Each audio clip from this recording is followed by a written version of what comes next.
Hello, everybody. Welcome to Bill and Ammon's Bogus Hangout. May everybody introduce themselves. Doc? Hello, everyone. Doc Sheldon here of Intrinsic Value SEO, Mentors on Tap, Search News Central.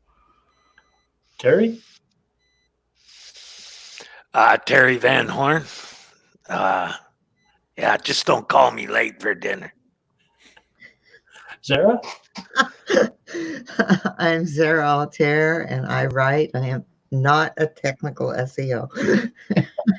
And I'm Bill Slawski of SEO by the Sea and Director of SEO Research at Go Fish Digital. So, came across an interesting patent yesterday that talked about neural networks, which I think we're going to have to start learning about things like neural networks and so on. We have no choice. They're becoming a big part of what Google does now. Yep.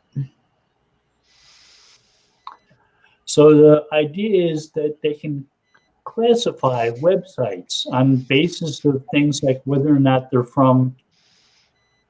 if they're a health site, if they're done by experts, doctors, if they're done by student doctors. Bill, how can they do that? Everybody knows Google can't ascertain expertise. No, that part of it is all bullshit. That's what most people are saying now. They can classify using neural networks based on features of the sites and what type of things that they include, what type of links they have, what type of foundations they build for the people who write. There are ways for them to determine whether or not a site's from experts or it's from lay people. Yeah, you know that. I know that. But I'm saying most SEOs don't believe that. Well, Either that or they believe it far too much. it's why I'm going to write a blog post about it tomorrow and share that. And Oh, great. Enlighten the dim folks. let people know. Yeah. Yeah. Well, one of the reasons I'm here, and I've been a faithful Bill and Ammon's Bogus Hangout from the very beginning, is I really believe that writers to do service to their clients for online content need to know about these things and need to stay up to date with the best ways to approach content and what the results might be. And I just wanted to say that. So they could be looking at features on a website and kind of pinning it down that way. Right. They look at, neural networks is a matter of looking for patterns and Right. Things that maybe are shared. So you look potentially look at a bunch of expert sites and you look at things that are important to those, and then you go out and classify other sites based upon what you saw at the original expert sites. Wouldn't they also, if they were in using things like Google's GBM, correct, where you're categorizing your site there? Would they use any of that information, Bill? I would say that they probably wouldn't let any data go unused if they could help it. Right. In other words, there are many signals that are contributing to this being done. It's not a single algorithm. And that's where most SEOs get hung up, is they think EAT is an algorithm. When it's just a way of saying something to raters who are supposed to not be doing things like grading. Right. The SEO, they're actually looking at how a user uses it and does it meet the goals that Google has for their users, correct? That's more what the Raiders Guide is about. They're supposed to provide feedback to the people who program algorithms and neural networks and so on to see if they're actually hitting the strides that they set for sites and rankings. Right. So So if a number of human evaluators say, yeah, you're doing a good job, that may mean that they are indeed doing a good job. Right. If they can train those evaluators right. But also, I think where people kind of miss the boat too is when they're reading that Raiders guide, right? They don't see what the intent, why they asked the Raiders to do things in these certain ways. For instance, look at the titles. Are they misleading? Right? That kind of stuff. They never did that in the past. And those are the clues to what they changed in EAT, is how they asked the Raiders to change the way they were going about assessing the results. So some of the things that they present in the Raiders guides are things that people have been asking web designers and SEOs to evaluate for a long time. Like Stanford came out with their credibility guidelines in 2003. And they're a great way of determining whether or not the site is authoritative and has an expertise. Because the questions actually ask that and ask you to do a detailed analysis of your site to see if it fits those types of things. And the Raiders guides don't contain algorithms. They don't explain how Google values sites, what it looks for. Right. It's just, is this what the sites give off? Is this how they feel to you? Like they're done by experts. And it's also a guide for the Raiders to assess what they're seeing. When, like, for instance, when they go to a site, they ask, is it easy to figure out who the person is and what their expertise is? Yeah. Right. And though when Systrix brought out their list, I spent literally a few months looking at every one of the sites in that list that was affected by the medic alert. And in every case, the degree to which they got hurt was dependent on the quality of the reviews for non-medical your money, your life sites. So the quality of any testimonials and crap like that they put on. And for medical sites and that, they were looking to see, do you have a link to a profile where people can figure out who the hell's writ this? And those were the simple things. Like, they're making it much more complicated than it really was. I mean, Christ, after I read the Raiders guide, I went and added author boxes to every one of the websites that I was in charge of. Why? Well, because it made sense. It's not only good for ranking, it's good for the users, right? So when Amit Segal was still the head of Google search, and he published his blog post about high quality websites which had 23 questions you ask yourself about websites and whether or not they're high quality, including things like, is this the kind of site that you would, or kind of information that you would expect to see in an encyclopedia?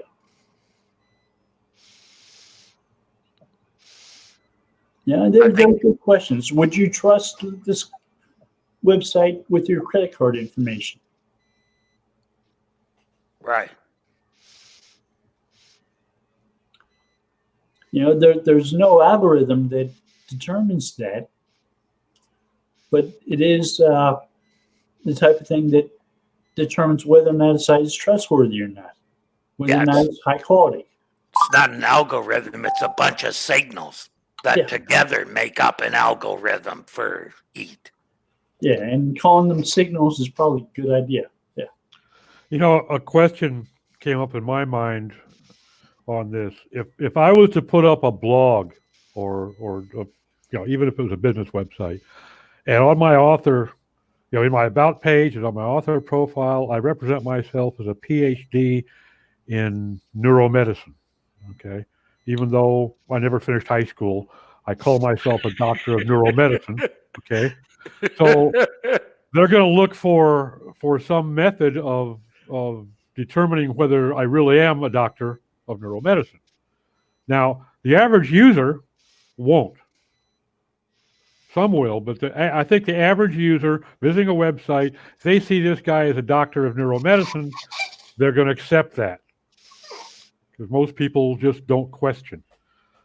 But that just, if the algorithms are not going to, in some fashion, try to cross-reference and look for the same entity someplace else with the same references of neuromedicine, with a doctorate, did he really attend this university, that sort of thing, that just opens it up for a tremendous amount of abuse.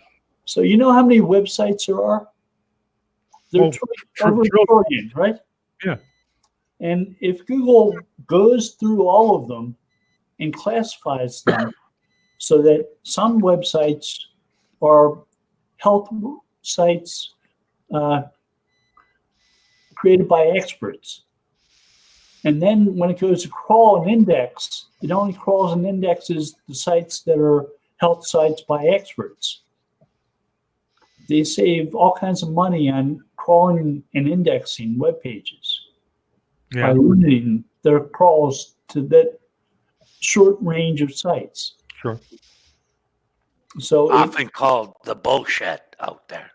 But then how does a site earn its way into that special little pocket of the index? They do an analysis of the site using neural networks to identify whether or not it shares common features with other sites that they determine to be done by experts. And as said by Google, the usual way, which is incoming links and citations, which would make up the authority and trust part of it. Those could be some of the features that are considered. Absolutely. Yeah. What is the anchor text and the links coming in? How many just like they would on any yeah. link. They would analyze it the same as they would any other link. However, I also believe when you have a bio for an author and you include in that bio links to say their mention on a university site or that they went to this university, that sort of thing, and that they actually have accreditation. I think Google sees that link to that university, knows it's a legitimate university, and can classify that guy as an expert then. I don't believe that is beyond what they can do right now, easily. Oh, yeah, no, I agree that they can, certainly. I'm just thinking that, I could go present myself as the former chair of philosophy at Cambridge University, and there isn't really a pathway for them to check that. Sure there is. They go to somewhere. They can look and see that nobody has linked to you. No, yeah, obviously. But and people who practice neuromedicine never call themselves practitioners of neuromedicine. They're people who practice neuroscience. Yeah. Yeah, but if you had a link to that university in the bio, don't you think that confirms it? I don't think so. If it's a page for that for that guy saying, if I'm claiming to be the former chair of surgery, the chair, and he links to the university, even if he did that, but he wasn't, never was. But how would he be on the site if he was not actually there? Like, I don't understand. You think that, okay. Yeah. They're not necessarily going to limit themselves to looking at just your website. Right. They're probably going to go elsewhere. The website of that university that you link to and say, is this guy mentioned on this university anywhere? They'll look at Wikipedia. They'll look at other sources of information like that. They'll see whether or not somebody's notable. They'll look at sites or if you have a relevant reliance and respect and popularity. Or even a citation on the site that you cited would probably be enough to say, okay, he's something here. They'll look for what they call confidence signals. Yeah, I don't believe that ascertaining expertise is that hard for them. I really don't, because they got all the websites classified. I don't think that it's that difficult for them, Terry. I think that they can do it, but to Bill's earlier point, to try to do that with all of the people that might make such claims across the entire internet would be a tremendous amount of resources. And I just they're think already indexing the websites anyhow, Doc. Indexing the website is one thing. Cross-checking your claims in your bio. Yeah. Or When they index a website, they have a vector of every word that's on the page and every link that's on the page. Yeah, they've got them, but they're not going to process them all unless they're going to add another 4 dozen. That's not a statement you can even begin to follow up with anything factual. Go back to the trillion websites, okay? How reasonable do you think it is to expect they're going They to they don't index or even crawl a trillion websites. They do not have unlimited resources is the point. Yeah. But I'm saying determining expertise on those kind of websites, I think they believe spending those resources for that is worth it. Perhaps so, yeah. That you know, I could be wrong, but if you're going to make those signals into something as important as it seemed to be on those sites, you know, they're not just pulling info out of the air. That wouldn't be how they normally do things. Well, I agree with you. They certainly have the ability to do it. I don't doubt that at all. I think that it's just a matter of economic resource utilization as to whether they will or not. That we're never going to know, or unless they deign to tell us. But right, they use lots of redundant signals that they're not necessarily considered redundant, but they reinforce each other. You learn from places like Wikipedia, but you also learn from places like the New York Times. So if somebody's a famous scientist and they get quoted, they probably get quoted by their school. They also get quoted in Wikipedia and in the news. And you don't just see one person at one place necessarily. You see information from them at multiple places. And if all that information is consistent, that goes a long way to proving that maybe somebody does exist as an expert and is reliable. I think expertise is becoming a big factor with Google because people are tired of reading nonsense on the internet with no way to determine is this nonsense or something really worth spending the time to read it. Because if you really looked into 90%, well, not that's a high number, but a lot of it is not even worth your time reading it because the person who read it doesn't have a clue. I'm a little jaded, but I'm kind of the mind that the vast majority of users out there don't even know that fake news exists outside of Washington, D.C. Right. They don't even think that they can go to Facebook and be lied to on something that purports to be an authoritative publication, online publication that's saying, here's a picture of a little girl that was shot by this cop because she was playing with a ball. The average user out there, Terry, is too friggin' lazy and stupid to even question. They put it up there. It must be true. I saw it on the internet, right? The average user doesn't I think when you're talking about, sorry, I didn't mean to cut you off, but when you're talking about the types of sites that they're applying this against, right? People do check. If you're looking for medical advice, you don't think people check to see who wrote the the thing. For medical advice is a little different, though. Well, okay, but what we're talking about, only applies to your money, your life, and fucking medical sites. So the others don't really matter. We're talking about specific types of sites, right? We do. And those sites, people do care that the people who are making statements know what the fuck they're talking about. We do live in a world that has tabloids like the World Weekly News. It's for sale at supermarket counters. And they're usually filled with rumors and untruths. Two-headed babies and stuff like that, yeah. aliens running the White House. And they sell hundreds of millions of copies every freaking week. Yeah, but do Flat people earthers, read those okay? for So entertainment? you're giving Yeah, but entirely Doc, too how much many credit. people believe what they read in them? Most of it's for entertainment. I think you're giving entirely too much credit to the average Oh, human. Terry. I don't think so I when it comes agree. to I these agree sites. with Doc. It's just amazing. I talked to a neighbor of mine who, we were talking before the show about, getting old and all our symptoms and stuff. But, she just believes what her doctor tells her. She never questions anything. And it's the same with the things that she reads online. And I'm like, well, how do you know that? And she doesn't. So-and-so said it. So I agree with Doc. There's just a lot of people out there who don't check. Well, you can't even believe what the hospital tells you.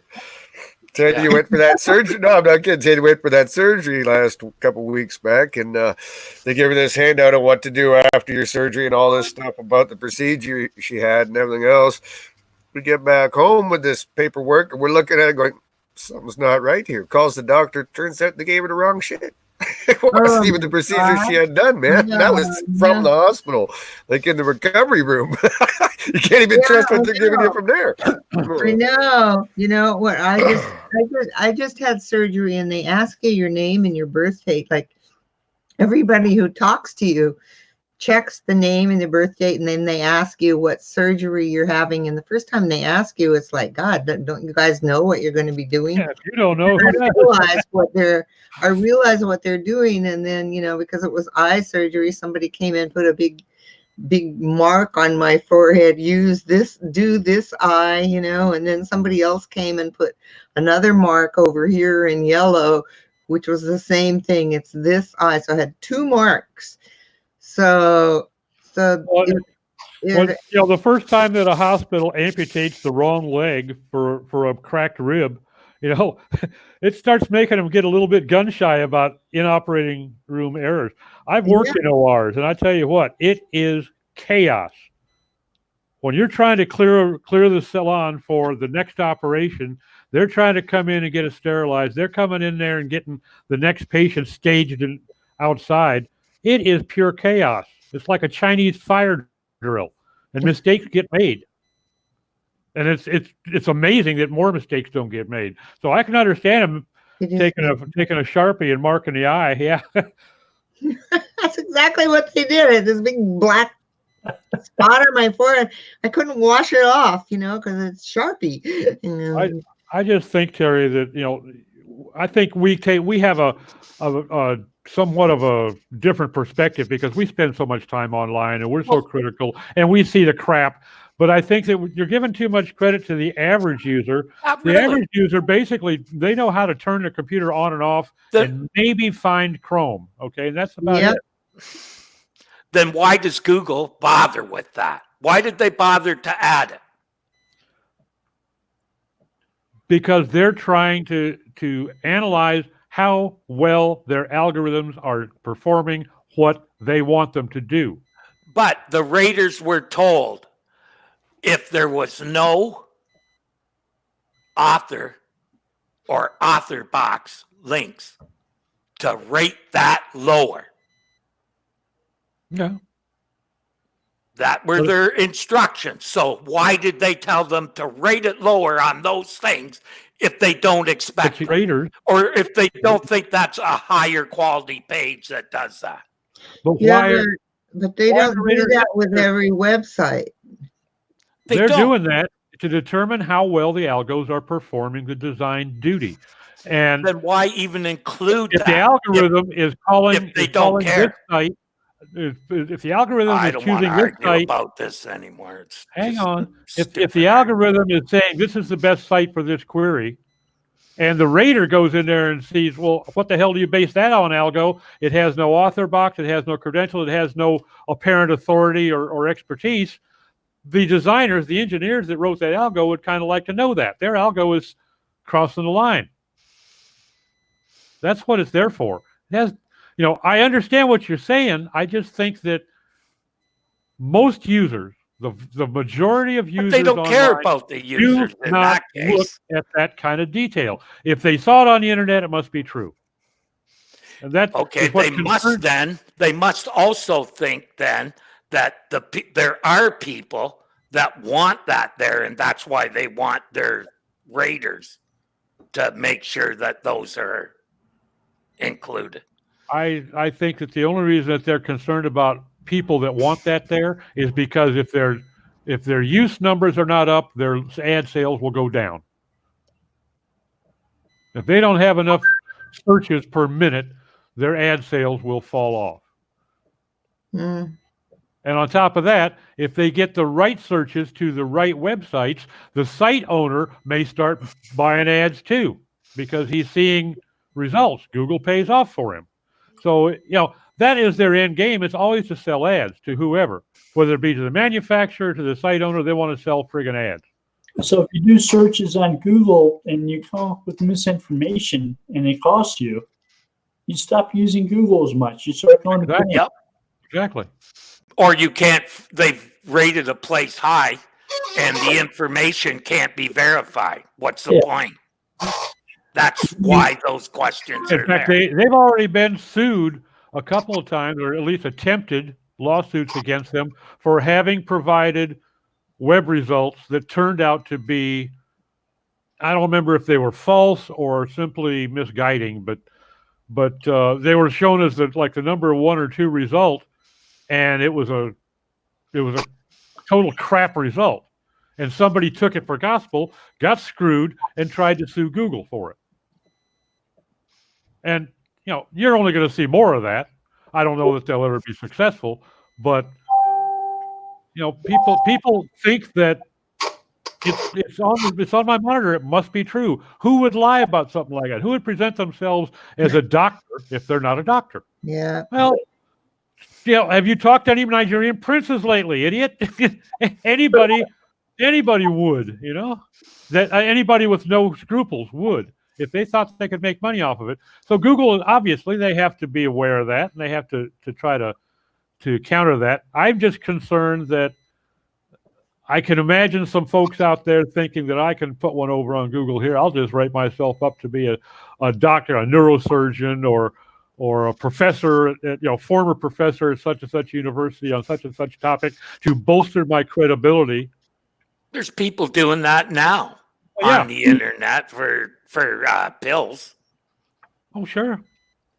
Yeah, you got elementary school dropouts selling pills they designed and fabricated, right? Yeah, I read about NLP, and people send me emails asking me about what I think of neuro-linguistic programming. And it's like, what? It's like, that's not the NLP I'm talking about. You never did answer that email anyways, by the way, Bill. I'm still waiting.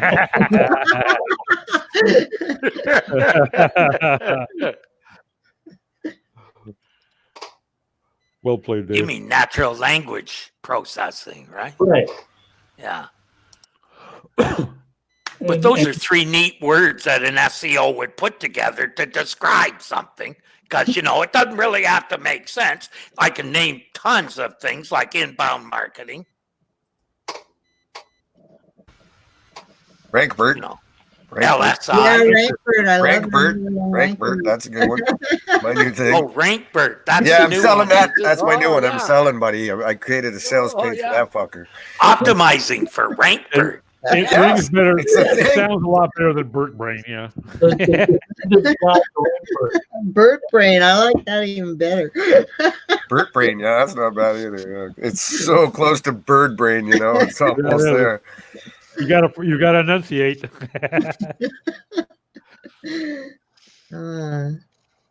So can you optimize for Burt Brain? Burt Brain. Run that through your natural linguistic photo generator. Got your tang all tangled up there. It's my neuro-linguistic programmer.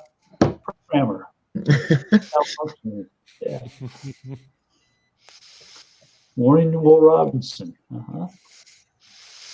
All Bert does is make stuff that wasn't so good better because it gives better context. It's a pre-training approach. It labels. Yeah. It's kind of a head before you do everything else. You know what I mean? So speeds up the process. Let's put it. Which is what Doc was talking about a minute ago. It's like not for us. It's not for SEOs. It's for Google. Well, it's like that neural network thing you and I were watching earlier today, Bill. It's, not every day you see information retrieval guys making jokes. He had at least 3 or 4 zingers in there. I was like, wow, we got humor. Who says this shit's boring? Yeah, that was kind of interesting.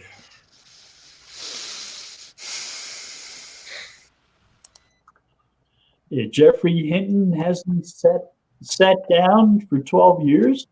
He's got a yeah. I was already thinking that when I did it. It was like, is he going to stand there for this whole thing? Okay, all right.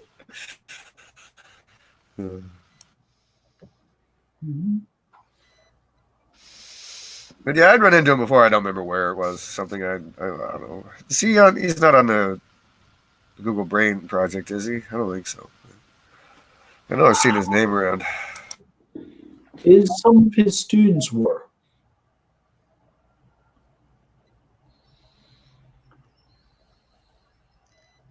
Well, that was definitely interesting. So he's not really officially, or he's not a natural Canadian. He's an adopted Canadian because he didn't want to work for DARPA.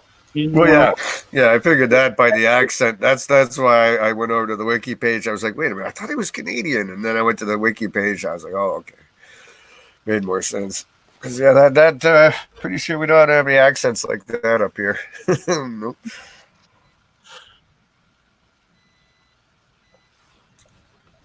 Yeah, I don't know. Doc, you just hit my timeline. I think it's one of the ones I shared. I was adding a bunch of stuff today. It was interesting. Well, I guess interesting to some of us.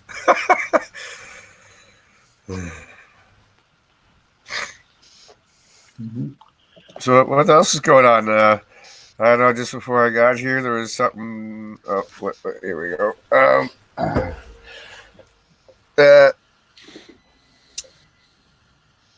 Yes, when you get a manual action for web spam, go to the forums, tell the truth, don't hide the information, and brace yourself for the feedback. Oh boy, oh boy, oh boy. Again, nothing against the Google Webmaster Help forums, but that's their answers can be all over the place over there, so I don't. It's a little frightening. Like really, if I get a manual web spam action, I don't think that's the first place I'm going, but all right. It seemed a little frightening for anyone who's ever gone there. Going to Google and Majestic to do a link on it. Again, it's just like any random person can sit there and give advice on those things. Yeah, I've gone there and I've just wanted to help out people, and I've gone there every couple of years, and I just look at the answers all over the place, and I'm like, no. I can't do it. But yeah, if you got a web spam manual action, you might have bigger problems. Because that one's not exactly easy. I've only seen a handful over the years. So.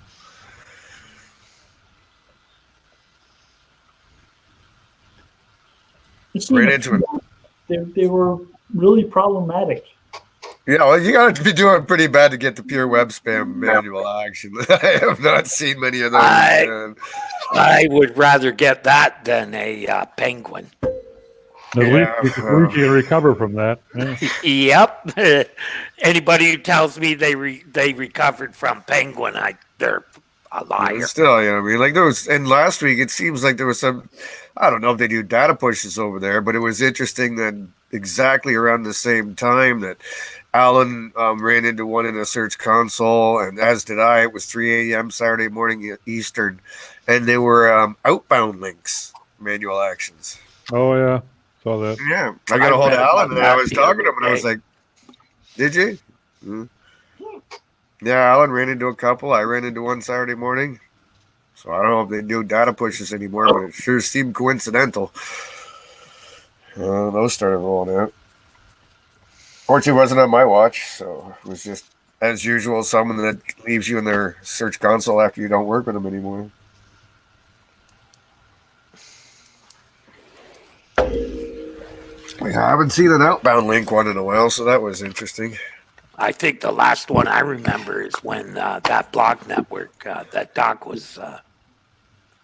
Interestingly enough, like, wasn't all this stuff with the no follows and so forth fully rolling out by the beginning of March? So I just was wondering if the timing there was interesting too. Starting to roll that out, maybe. Well, according to, depends who you talk to. I know none of you watch my stupid show, but yeah, Wait, Gary. You got a show? No, don't tell anybody. It was extra spicy last week. I couldn't help myself. Too much bullshit. But, but Gary, some people at Google are saying it. They started rolling it out when they made the announcements. Others are saying March still. And I guess I'm going to go with fully implemented by March. This is the best guess with all things Google. That's why I love people are like, Google's so transparent with us. And I'm thinking, no, really? You don't know what the left hand and the right hand seem to be saying different things at times. You got Danny saying one thing, Gary saying another, John Mueller saying something over here, and oftentimes they don't line up. So I don't know. Those guys need to start having morning coffees together or something, Yeah, well, I think the page speed thing that was took a long time. They rolled that out over a very long period. I'm pretty sure. Like they made the announcement, and I think it was 3 or 4 months before they did anything. I'm from the Van Horn School of Google Observatorying. I think they probably test the stuff long before they ever say anything. Makes sense. Yeah, to me. but also when you make site speed a ranking factor, you can't implement that right away. You got to give people time to work on their sites and fix it. That's why I think everybody, when it first came, was announced saying, I don't see nothing for months. And then all of a sudden, all this stuff goes down and nobody really knows what the issue is. For instance, I'm hearing some of the medic alert was actually caused by slow sites. And I think, Terry, a lot of that's going to also tie into your mobile first indexing as well, right? Because there's a whole difference between, site speed on a mobile 3G or something compared to, your desktop at a corporate network. Two different types of page speed. So, at some point that has to tie into the thinking of the mobile first as well, right? Come on. Well, that and the other one that when they said that being responsive was going to be a factor. That's the last time I recall them saying up front, this is going to be rolling out gradually. It's going to take time. I don't recall them being that upfront with us since then. Well, do you think they want to take really good sites that may be a little slow, but they're getting a lot of traffic and stuff? Do you think they want to all of a sudden take them right out of the results? Hell no. Of course not. And has anyone over there ever talked about keeping up with the Joneses as far as, you know what I mean? Is that an overall site speed in your market or in your query spaces or like what site speed versus what in what instance? I think it's in that particular cert. Yeah, based on things I've always seen, dude, that's what I would think. You know what I mean? Because e-commerce sites with their big ass graphics are going to be different probably than a news site or a highly tech site. Yeah. So I don't think you can just throw all the oranges into one basket and compare it that way. So. And even on an e-commerce site, if your homepage takes 12 seconds to load, but your nearest competitor takes 14 seconds to load, they can't very well compare you against some blogger across town that's loading in 2 seconds. Right. So it's like I said, especially like e-commerce and stuff like that or whatever. Yeah. You know what I mean? Like that. Yeah. There are markets and query segments that are just naturally slower than others by the nature of what they're doing. So. Even within a site, on an e-commerce site, the slowest page is probably going to be the home page where they've got specials and the most pictures and everything on that page, right?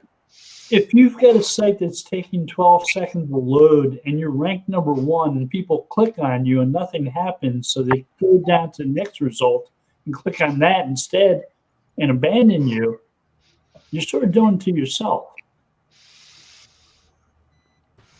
Yeah, but if you're the fastest loading site in your immediate niche, then that number 2 result's going to go 14 seconds before they see anything.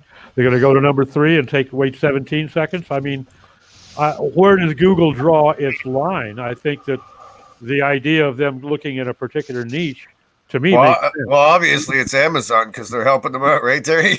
Oh yeah, helping them out. Yeah, they rank first and get in all the feeds because they're paying them or helping them or doing something that's not fair. Yeah, I read that minute. post. Amazon? David just said, "Come on, Amazon, where's the head at?"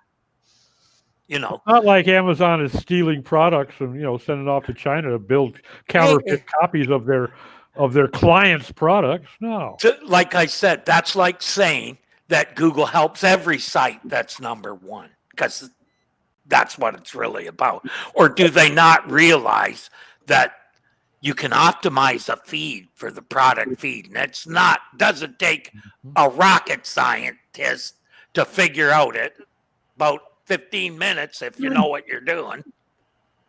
I mean, there's not that many places that you can really. I don't know about you guys, but I've helped sites with significant speed issues and haven't seen that much of a gain from it. Oh, you know what I saw? I saw they suddenly started ranking again. That's what I saw. Well, sure, if you're invisible. Well, they had really good position, lost it, went from first page to second, third page, did the site improvements, and they're back on the first page again. They're right back where they were previously. But I didn't even realize, and here's something people should realize, when you're checking site speed, 1, Google's site is not that good for it. 2, if you're using Screaming Frog, it's doing it at your computer. It's not an actual emulation because it said my pages were downloading in less than a second. Isn't that GT Metrics you can set different data servers with? Yeah, like one from Dallas There's on a a few 3G, and one from East Coast with a 1G and stuff Oh, like that. I was checking as far away as Mumbai with a 3G. Right. connection. Yeah, that's GT Metrics. I think that has that set up. GT Metrics and that's WebPage pretty Test.org good also for that. has that ability. Yeah. WebPage Test has probably one of the better waterfalls, that's for sure. Yeah. And If I want a Google. waterfall, I'll go to Niagara Falls. There's a nice one there. Why did I just know something was coming? And I'm with you, Terry, on Google's webpage speed test. Oh, it's nonsense. It's a piece of fucking joke. crap. That's it. The next time I have a laptop that dies, I'm driving out to Niagara Falls and having Tanya take a picture of me as I waft it over the ledge. Here I am doing my waterfall test. I'm shooting it out in about 3 seconds. This site's doing great. The other thing that I have never been able to establish is how does Google measure it? By the page fully rendering? By the first byte? Because if you measure first byte, that can be a lot different than the whole thing. Yeah, I bet you there's a few different ones, just like most tools, I think. Yeah, but how does Google measure it? Just like backlinks. If Google doesn't know about it, I really don't care. Because it doesn't matter. So how does Google measure site speed is important. Well, and how do you get those backlinks indexed? That's very important too. Some of these services cost way too much. Oh, okay. So back to my show. It's one of the stories, dude. I saw this in one of those stupid ass Facebook groups, and the guy was like, so when you are getting your links indexed, these services are very expensive. What is the best one? I was like, bro, if you want to get your links indexed like almost within 5 fucking seconds, you're probably dropping them on the wrong site. You know what I'm saying, buddy? Just because it got indexed because you pushed something to it doesn't mean it had any value, dude. So really, are you come on. I don't understand people. It could have been crawled, but not indexed too. That happens. Oh yeah. Yeah. Oh, I always mess around with stuff like that. You putting content up somewhere or whatever, hit Google and see how long that thing took to get up there. It could be literally within seconds sometimes. I saw one where it's 5 seconds from the time I posted to where it was in the Google results. That was on Google Plus, mind you. But And you can still push a universal when you want to, by the way, Terry. huh? You can still push universals when you want to. 2016, I made Tanya a video for Valentine's, right? And it was called I Love Tanya Crawford. So she gets up Valentine's morning. I said, there's this really neat thing in Google. If you put I love and your other half's name in it, something comes up for it. So I told her to go try it. So sure enough, up pops the video, right? So I hadn't done one in a couple of years. And so I was like, so the other day I made one up for Tanya. It was called I Still Love Tanya Crawford.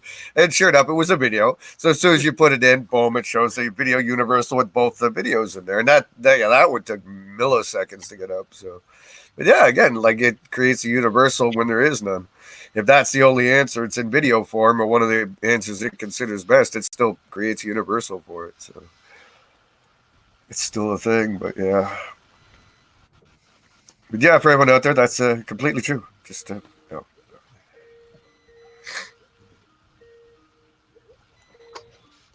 So there's still universal search results?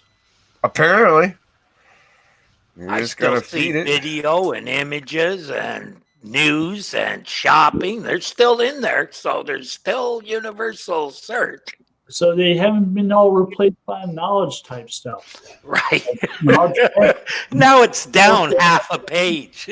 Instead of getting them in the top of the page, you get them in the bottom. Well, I just That's got to the do only this. difference. I just got to do it again for the next 10 years, Bill, and I'll have a carousel.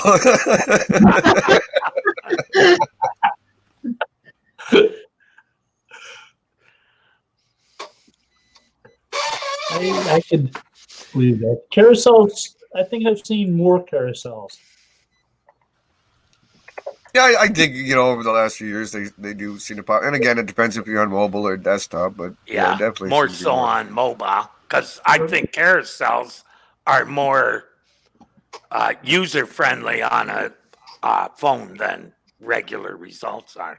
Yes, something like who is the tallest president, and they'll have a string of them. You get top stories, you get things to do in type carousels. You say, what is there to do in Toronto? They'll give you a big carousel list. Mhm.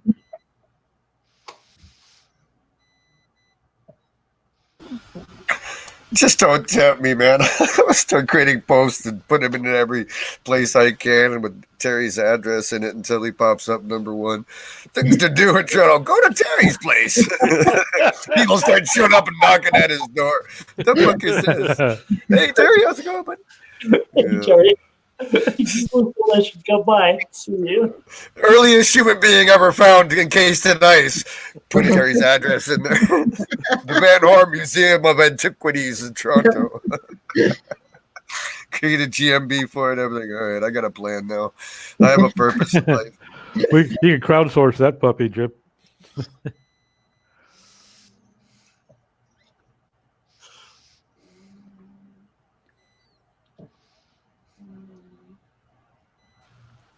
Well, it's only Tuesday. I'm waiting for Barry Schwartz to come up with my algorithm update of the week. Hasn't happened yet, but I got faith in Barry. Never lets me down. Every week, dude. Every week he comes up with some rumbling in the force. I'm waiting for the weekly John Mueller says. Oh yeah, I haven't seen many of those either. Yep. Yeah, Barry's good with those. Roger Monty seems to be riding that train as well lately. Like what was last week? URL length is not a ranking factor. No shit, huh? Okay. You mean a non-link? No, the length of URL is that a ranking factor? And somebody had to hit The length length of The a length of it. URL. Oh, yeah. Barry had to publish that wasn't a thing. No kidding. Yeah. Slow news day, eh? I want to start like an April Fool's thing right now and call it the SEO Square Table or something and just put up completely made up stories on it.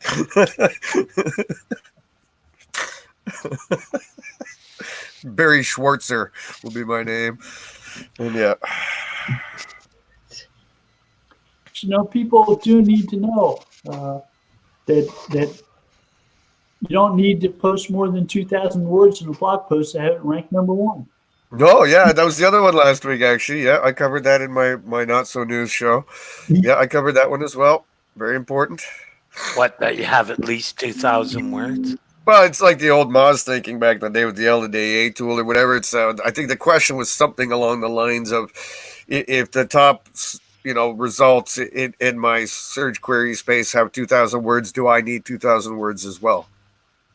Yeah. This is the news you need to know, folks. That's right. Tune in every week. Or don't. Just put them all on your wall and we'll reproduce. But if you put the word "and" on a page 2,000 times, it should would rank. You expect it to rank? Yep. I definitely. mean, don't they think it has anything to do with the words that are in the 2,000? I mean, with the quality of the words rather than just the quantity. Yeah, but there's. I mean, if you think about it, I saw a wooden bench from Barry the other day. Picture of a wooden bench at a Google somewhere in Denmark or so. I don't know. If you think about it, that one SEO test basically proved that if you've got all the concepts as the highest ranking sites, you're going to rank, and it doesn't even matter if you're using lorem ipsum as the text between those phrases. I mean, that's a concept that seems to be pretty hard for people to understand, that stuff doesn't even matter anymore. It's the concepts, not the words themselves. But there are people who continuously post this stuff online. Well, those people should be taken out behind the barn and shot. Put out of their misery.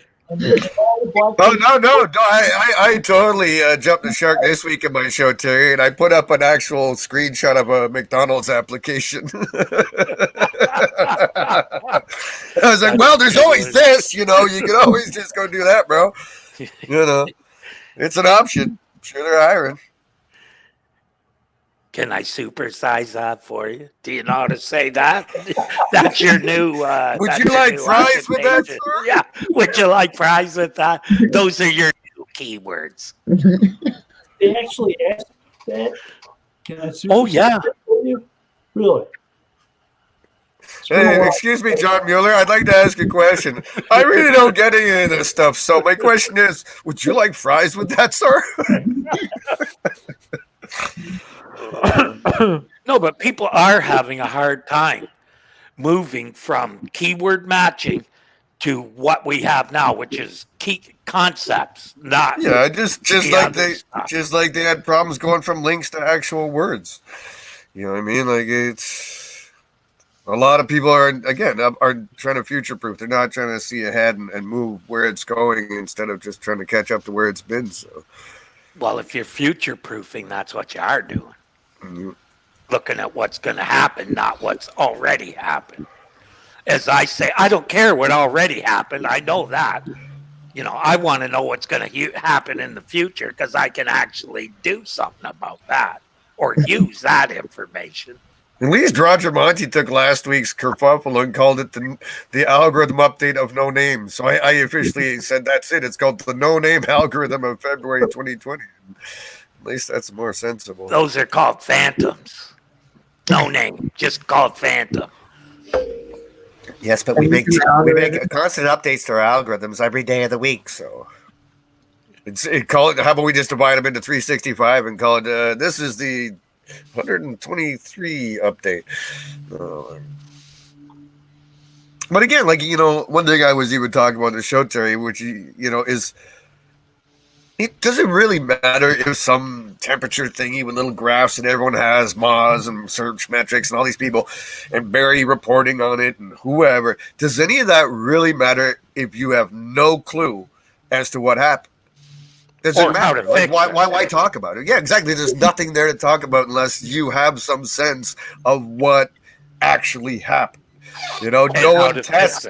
No one used to, we used to test and we used to, do things all the time to try and figure things out. So what is the point of knowing that something happened if you don't know what happened?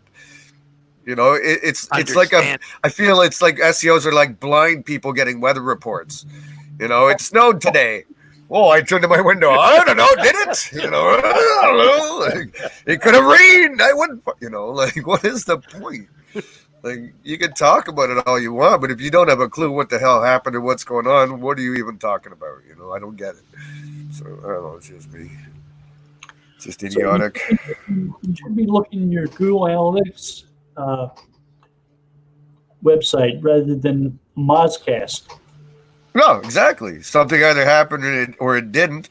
And even if something happened and Barry didn't write about it or Roger didn't write about it, but something in your analytics happened, then something bloody well happened. Let's go figure out what it was and try and fix it. You know what I mean? But someone telling you something happened when it doesn't affect any of the data you're looking at personally, then why do you care? Who cares? Yeah, well, why should you care about those?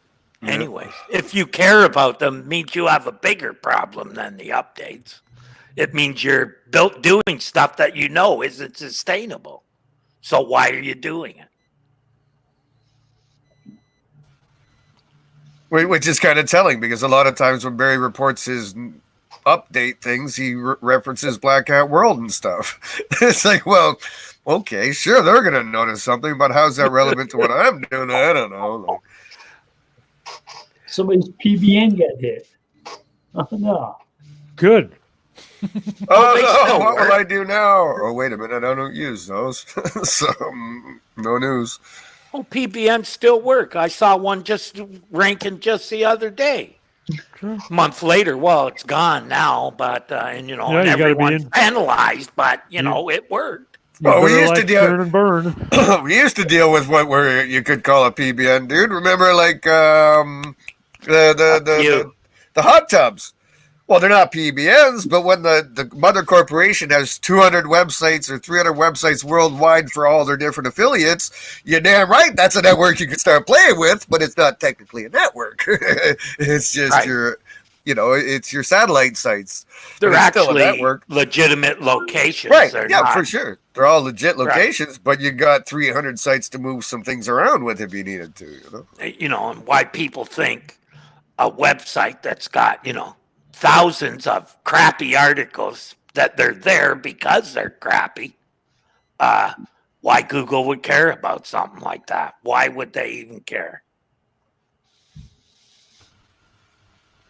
Yeah. Did they care?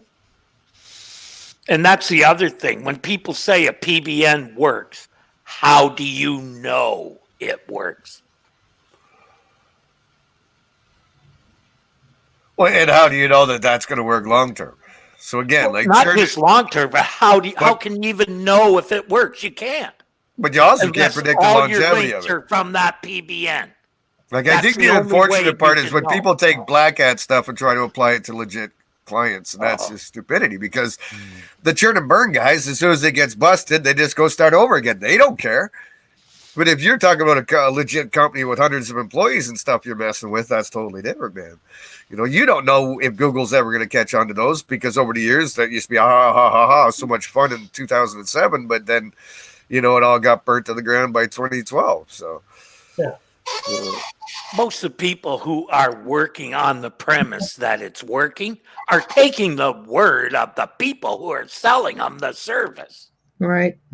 They haven't actually done any homework to see if that network actually works because you can't know unless the sites that are mentioned there only have links from that place. If they have even one link from somewhere else, you can't say that PBN necessarily ranked that site. I know a couple of guys who have their own PBNs just to promote their own sites. And, there are some out there that can say, yep, it works, because that is all they're doing. But that's not a PBN. Well, That's a well-organized site. no, this is one guy I know has 170 blogs supporting 4 or 5 of his money sites. Okay, they're all his blogs. He's the only one that is they're the only ones he's getting links from for his money sites, and he's making money. Then he can prove it. But there's not very many guys like that. Okay, to your point. Right. That's my thing. Is in most cases you can't really prove that it works. In that guy's case, he knows because most of the links are from those networks, and he's ranking, so he can say, "Yeah, my network works." But I'm also betting that those blogs are of higher quality than the blogs that are taking anybody who'll give them $5 to post. I think most of his stuff is auto-generated, and scraped.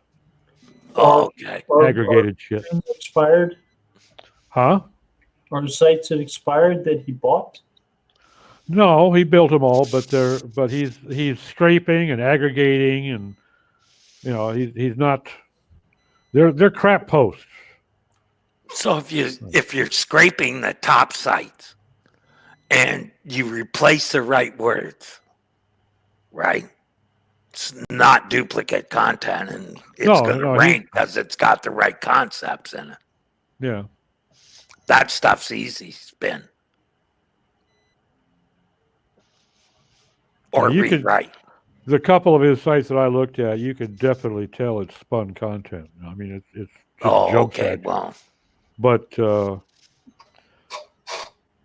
it's working for him. But he's not the average bear.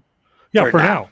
Well, and that's it. Like, again, it's about longevity. Like, you know what I mean? I know Black Hat people, hung out with them over the years, and I used to hang out over in Black Hat World and whatever. But there's a totally different thing between churn and burn and working on client sites. You know what I mean? Oh, fuck yeah. It's just two different animals. He told me not too long ago he has to build anywhere from 30 to 50 new sites a month because of his churn and burn. I mean, he can roll them out there for 2 or 3 months average. And they're trashed. He's got to. Yep, he could even go and disavow those links as well and start over. That's why those guys used to love Penguin, because Penguin would run every 3 to 6 months. They just run away all they want. Now it's a different ballgame. Yeah. Start over again. So this sounds like somebody who's running business as an entrepreneur, working 80, 90 hours a week to save him from having to work 40-hour work weeks. Probably. That's probably not far off. Well, that's probably not that far off for all of us. But that's the way it should work. If you do something and you work harder than the other person, you deserve to rank higher. Right? That's my feeling. Just like Amazon, I don't think anything negative about them because they're ranking and, they get a lot of shopping results. Well, it's a destination site. They earned it. It's not like Google helps them or gave it to them or anything of that nature. My only negative feeling about Amazon is when you come out with a product and you hire some company to manufacture it for you and you do well with it, and then Amazon turns around and hires some Chinese firm to reverse engineer it and build a pirate mold or whatever it takes to sell the same goddamn product and undercut your price. I got a problem with that. I think that's standard operating procedure for a lot of companies, Doc. It's not standard operating procedure when they're taking commissions off of my sales and then stealing my product because I'm on their platform. That's not SOP. No. Going after competitors' products, that's standard, sure. But going after your clients' products, give me a fucking break. That ain't SOP. Not SOP with any goddamn platform I want to be on.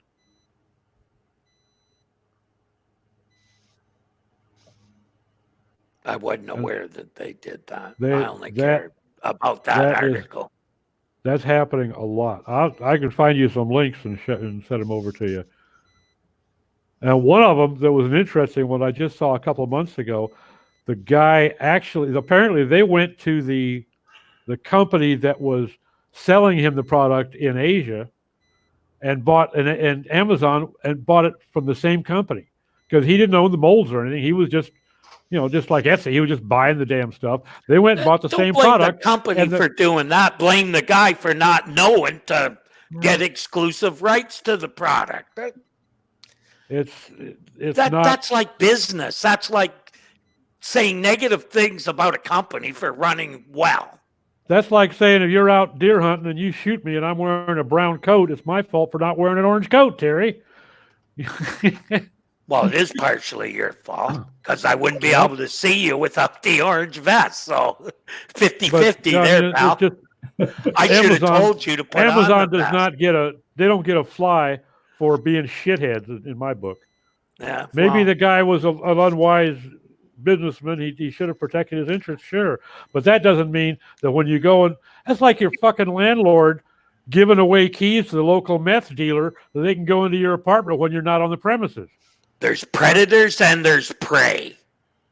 You're either one or the other. Well, that's real good when you're the predator, but when you're the fucking prey, it doesn't taste well. So Then sweet. You should be the predator, not the prey. It's top of the hours, guy. There, we should end it on that note, eh, pal? Be the predator. Watch out for those predators. The predator. Predatory SEO coming soon. Coming soon to a square table near you. Yes.